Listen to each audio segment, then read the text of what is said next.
हमारी जनरेशन ने टेक्नोलॉजी में बहुत सारे बदलाव देखे हैं, जिसके लिए हम शुक्रगुजार देते हैं हमारे साइंटिस्ट और बड़े बड़े जीनियस लोगों को, जिन लोगों के वजह से हम आपसे घर बैठे मिल पा रहे हैं और कठिन से कठिन यात्रा भी आसान हो गया है। जहां पर स्पेस में जाना और मार्स में रहने का ये एक सपना लगता था, वो आज सच हो रहा है। आपने कभी सोचा था कि आपकी डेली यूज में लिए जाने वाले कार कभी बिना पेट्रोल और डीजल में चल पाएगा? जहां पर दूर दराज गाँव में बिजली पहुंच पाना आसान नहीं है, उस एरिया में हाई स्पीड इंटरनेट फैसिलिटी देने के लिए दावे करने वाला ये इंसान और फ्यूचरिस्टिक इंसान के बारे में आज इस वीडियो में जानेंगे। नमस्कार, मेरा नाम शुभम, आपको स्वागत है हमारे चैनल फैक्टवीज में।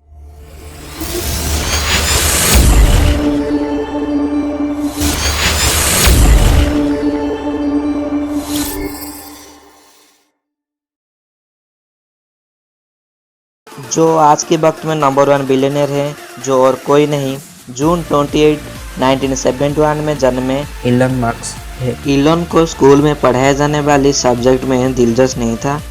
उनके केवल कंप्यूटर, फिजिक्स और केमिस्ट्री में ही उनका इंटरेस्ट था। वो आगे चल के 10 साल में ही कोडिंग सीख लिया और 12 साल में अपने आप कंप्यूटर में एक गेम डेवलप किया। उसका नाम ब्लास्टर था।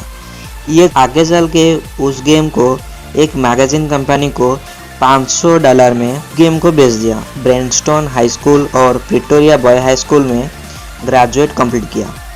उसके बाद जून 1998 में इलन के दूसरा जीवन शुरू हुआ। 17 साल उम्र में डैड की इच्छा के खिलाफ जाकर वो कनाडा के और साउथ अफ्रीका में बिताए बचपन को पीछे छोड़ दिया। पहुंचने के बाद क्वींस यूनिवर्सिटी ओंटारियो के वहां पर उनके पहले पत्नी जस्टिन विल्सन साथ मुलाकात हुआ। इसके बाद दोनों 2000 में शादी कर लिए। उसके बाद वो अमेरिका आ गए।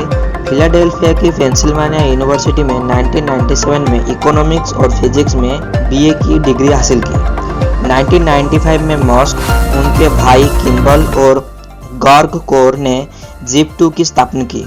जीप2 मैप और डायरेक्शन डेवलपमेंट में काम करता था। ये कंपनी बहुत अच्छी चली और आगे चल के कैम्पक ने जीप2 को 1999 में $307 मिलियन और मस्क के 7% शेयर $22 मिलियन में खरीद लिया। मस्क को पता चला गया कि बिजनेस करने के लिए फ्यूचर के बारे में सोचना, प्रॉब्लम को फेस करना और हार्ड वर्क करना बहुत जरूरी है। जीप2 को बेचने के बाद जो पैसा मिला उसको रख के वो एक अच्छा सा लाइफ भी जी सकते थे, लेकिन वो नहीं किया। उसके बाद वो आगे चल पड़े और 1999 में X.com नाम में एक कंपनी खोला। इस कंपनी ऑनलाइन फंड ट्रांसफ़र करना, ये पहले फेडरल इंश्योर्ड ऑनलाइन बैंक था कि इस बैंक के पहले महीने में ही 20,000 से ज़्यादा कस्टमर जुड़ गए।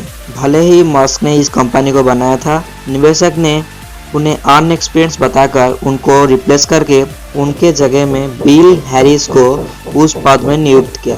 2001 में X.com का नाम बदलकर पेपाल रख दिया गया। 2002 में पेपाल को ईबे ने $1.5 बिलियन देकर और मस्क से 11.72% शेयर 175.8 मिलियन देकर पेपाल को ईबे ने खरीद लिया। उसके बाद मस्क रुके नहीं, एक के बाद एक कंपनी लॉन्च करते गए। उस कंपनी में Tesla, SpaceX, hyperloop and solar city जैसे बड़े बड़े कंपनियां शामिल है। मस्क एक इंटरव्यू में दौरान बोलते थे कि मैं एक ऐसा कार लॉन्च करना चाहता हूं जो अफोर्डेबल हो और ग्रीन एनर्जी से चल पाए। उस कार कंपनी का नाम ग्रेट साइंटिस्ट निकोला टेस्ला के नाम पर टेस्ला रखा। ये टेस्ला कंपनी का कार इलेक्ट्रिक से चलता है। टेस्ला कार को चार्ज करने के लिए उनका एक और company solar city charging station सारी दुनिया में लगवा रहा है। सोलर सिटी अमेरिका में एक ग्रीन एनर्जी प्रोड्यूसर करने वाला बहुत बड़ा सोलर प्लेट इंस्टॉलिंग कंपनी है, जो दुनिया को ग्रीन एनर्जी प्रोड्यूस करने के लिए मदद करता है। आप लोग जान के हैरान होंगे कि मस्क कोई रॉकेट साइंटिस्ट है, ना कोई ट्रेनिंग लिया है रॉकेट साइंटिस्ट बनने की, लेकिन वो केवल किताब पढ़कर रॉकेट बनाने वाली कंपनी को खड़ा कर दिए, जिसके नाम स्पेसएक्स है। आप लोग जो रॉकेट देखते हैं जो स्पेस में जाता है, उसको केवल एक ही बार यूज में लिया जाता है। लेकिन स्पेसएक्स ने आज रॉकेट इंडस्ट्री में एक नया चैप्टर शुरू कर दिया, जो बार बार यूज में लिया जाने वाली रॉकेट बनाता है और स्पेस में भेजता है, जिसके चलते अमेरिका के स्पेस एजेंसी नासा के साथ एग्रीमेंट किया और 160 करोड़ डॉलर का कॉन्ट्रैक्ट दिया इंटरनेशनल स्पेस स्टेशन में सप्लाई पहुंचाने के लिए। ये दिन मस्क का सबसे अच्छा दिन था। इलन मस्क के माने स्पेस ट्रांसपोर्टेशन कॉस्ट को कम करना और मार्स में कॉलोनाइजेशन के लिए हेल्प करेगा ये कंपनी। स्पेसएक्स सक्सेसफुल होने के पीछे बहुत सारे फेलियर भी था, जिसमें 3 बार स्पेसएक्स का लॉन्च फेल होने के कारण स्पेसएक्स बड़ी इकोनॉमिक क्राइसिस में चला गया और स्पेसएक्स इतने पैसे नहीं था कि एक और रॉकेट लॉन्च करे। मस्क एक इंटरव्यू में ये बार बार लॉन्च फेल सवाल पूछने के कारण ये इस इंटरव्यू में रो पड़े, लेकिन वो रुके नहीं। पेपाल से मिले पैसे को लगाकर ये एक और बार रॉकेट लॉन्च किया और सक्सेसफुल लैंडिंग भी हुआ। एक हिंदी में कहावत है, हार के जीतने वाले को बाजीगर कहते हैं। ये लाइन इलन मस्क के ऊपर फिट बैठता है। इसके बाद स्पेसएक्स सैटेलाइट को बेहतर बनाने के लिए स्टारलिंक और एक शहर से दूसरे शहर को जल्दी से पहुंचने के लिए हाइपरलूप जैसा बड़े बड़े कंपनियां भी इलन मस्क शुरू करते गए। आगे चल के ये दुनिया के नंबर 1 बिलियनियर है, जो आज की रेट में उसका नेटवर्थ 22,380 करोड़ यूएस डॉलर है। अगर ये वीडियो आपको पसंद आए तो लाइक, शेयर एंड सब्सक्राइब कीजिए। नीचे दिए गए कमेंट बॉक्स में कमेंट कीजिए। धन्यवाद।